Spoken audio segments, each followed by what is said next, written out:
People tell me all the time that I sound like Celine Dion, just when I speak though. Not really when I sing.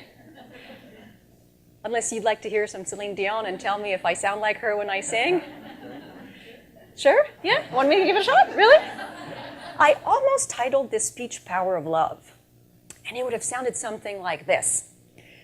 'Cause I'm your lady, and you are my man.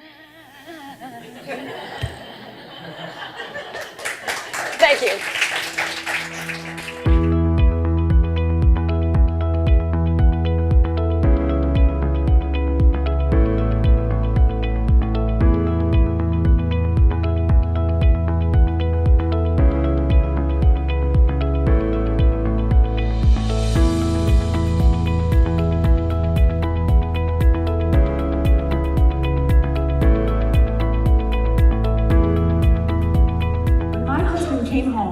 Telling me that he had finally signed the contract that was going to allow him to make the career move he had wanted to make for years, I gave him the best, silly, celebratory dance I was capable of. I thought my response to his good news was awesome, but he disagreed. I remember very clearly holding my husband with one arm, my baby in the other, and thinking I never truly knew what happiness was. Those people in high school that thought I was annoying, I was so happy, have no idea, I just got happier. If you had your life to live over, what would you definitely not change? Positive psychology is a research-intense field. We don't just come up with theories and say, hey, let's just promote that. We take real human beings and assign them randomly to condition A and condition B, thinking about what might have impact, and then we validate to see what really works and what really makes a difference for people's lives.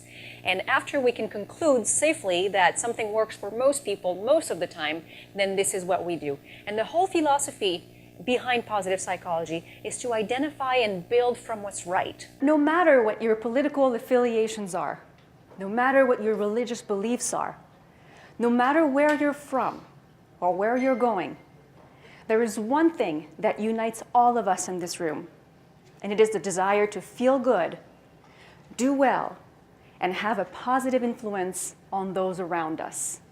If you agree with that, say yes. Woo! If you have been resisting doing wellness, today's your day. Go get it done.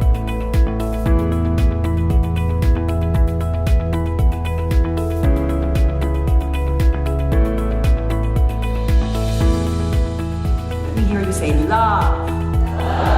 Love. Woo, that's pretty good. No matter how young and how motivated and how strong you are, if you sacrifice every ounce of wellness outside of your life for performance or for other goals, sooner or later, these other goals are going to be sacrificed so you can catch up with your wellness. So being happier helps us get good, positive outcomes in our personal and in our work lives.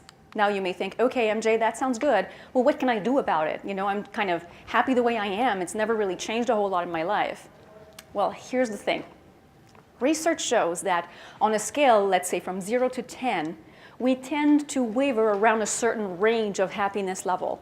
So for example, maybe you're someone who tends to hang out around a 6.5 and an 8.5. This is just who you tend to be. Well, I can show you how to live your life in the 8.5 or 8 to 8.5 range. Wouldn't that be a good thing?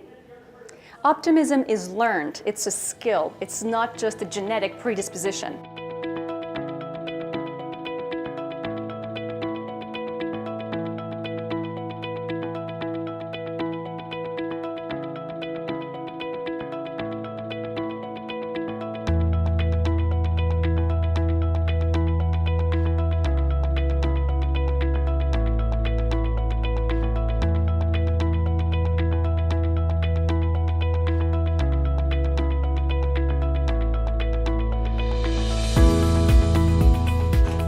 See, change is easy when love is involved, and it happens all the time.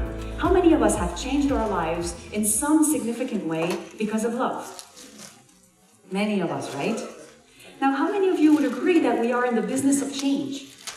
We try to get people to sit less and move more and eat more fruit and vegetables, go to bed early. Those are significant lifestyle changes. Yet we forget to include love into the picture. When we think about love and when we experience it, whether we're on the giving, the receiving, or even just the witnessing end, love makes us feel elevated, and elevation makes us want to take action. And here is my master argument of all. What would you say these organizations have in common? Great culture? Strong brands? Very successful. Yes. You all have the right answers. They all have the word love or care or compassion or all of the above written down somewhere in their value statement, in their code of conduct, in their mission and vision statements. This is why they have outperformed the Standard & Poor Index by an 8-to-1 ratio in recent years, and they have outperformed the good to great companies by a 3-to-1 ratio in recent years as well. Because love pays off, not just in our physical health, not just in the organizational culture, but also on the bottom line. And I think this is absolutely the most superb proof that I can come up with that this stuff works.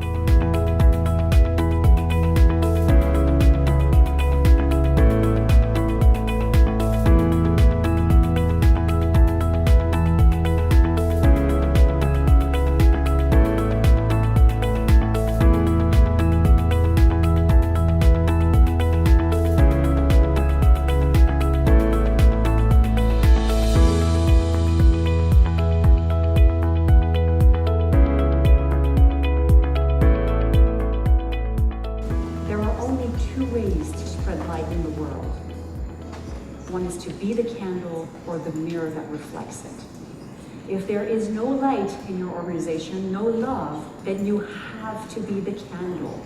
Let's not wait for others to make it happen. Let's be the leaders the world needs. I dream of a world where the hard work employees pour out in the workplace day in and day out is not only paid back in dollars, but also in healthy, happy, loving lifestyles.